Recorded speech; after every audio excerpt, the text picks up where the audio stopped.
বার্ধক্যের ভার আর অভাবের মাঝে ফরিদপুরের সামদ বয়াতির জীবনে বেঁচে থাকাটাই ছিল এক দুঃসহ সংগ্রাম।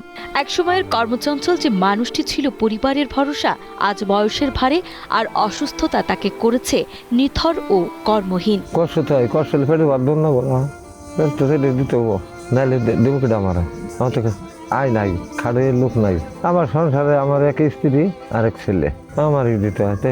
ছেলেতে কামাই করা হবে, পানি মরে রান্না চাল লোক এই করুম, তাও পানি না এই করবার নিকা তো পানি খাইছে নাকি ওই দেখ ঠিক করে পয়সাটা টাকাটা লাগবো না, টাকা ছাড়া তো আর ইয়ে না। ফরিদপুর সদরপুরের সর্দার ডাঙ্গি গ্রামে স্ত্রী সন্তান নিয়ে সামাদ বয়াতির দিন কাটছে চরম অভাবের মাঝে।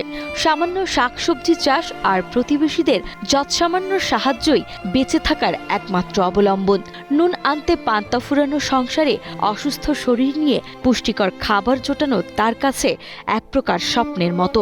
অন্যের দয়ায় কোনো মতো বেঁচে থাকা সামাদ বয়াতির প্রতিটি দিন কাটে হাহাকার নিয়ে। আমার কষ্ট আল্লাহ বলবো, আমার দোয়ালে বলবো, তা আমার পৃথিবীতে বুঝুন নাই, বাপ নাই মা নাই কেউ নাই। করে টাকা দিলে আমি ওই গরু ঠোরে কিনে ওটা আল্লাহ বলে চালান রাখতাম, ওই দিয়ে আল্লাহ তার ছেলে আল্লাহ আমার বাসাইতে। অসহায় বৃদ্ধ সামদ বয়াতির জীবনচিত্র পাল্টে দিতে এবং তাকে শেষ বয়সে স্বাবলম্বী করতে এগিয়ে আসে হযরত শাহ চন্দ্রপুরী জাকের কল্যাণ ফাউন্ডেশন। তার শেষ বয়সের অবলম্বন হিসেবে তুলে দেওয়া হয় একজোড়া ছাগল। ফাউন্ডেশন কর্তৃপক্ষ জানায়, কেবল সামদ বয়াতিই নয়, সমাজের প্রতিটি নিঃস্ব ও অসচ্ছল মানুষের মুখে হাসি ফোটাতে এবং তাদের স্বাবলম্বী করে তুলতে নিয়মিত এভাবে সাহায্যের হাত বাড়িয়ে দিচ্ছে সংগঠনটি।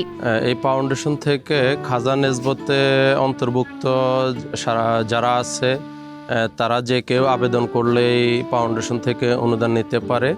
এই অনুদানটা হলো যারা অসচ্ছল, অর্থনৈতিকভাবে অসচ্ছল, যে সেলাই কাজ জানে তাকে সেলাই মেশিন দেওয়া হয়, তারপরে ছাগল দেওয়া হয়, গরু দেওয়া হয়, ভ্যান গাড়ি কিনে দেওয়া হয়, একটা টং দোকান করে দেওয়া হয়, যেন এটা মাধ্যমে তার সংসারটাকে সে সচ্ছল করতে পারে। চন্দ্রপাড়া দরবার শরীফের প্রতিষ্ঠাতা পীর হযরত শাহ সুফি সৈয়দ আবুল ফজল সুলতান আহমদ চন্দ্রপুরী রহমতুল্লাহ আলাহের শিক্ষা ও আদর্শকে বুকে লালন করেই এই মানবিক প্রয়াস চালিয়ে যাচ্ছে ফাউন্ডেশনটি।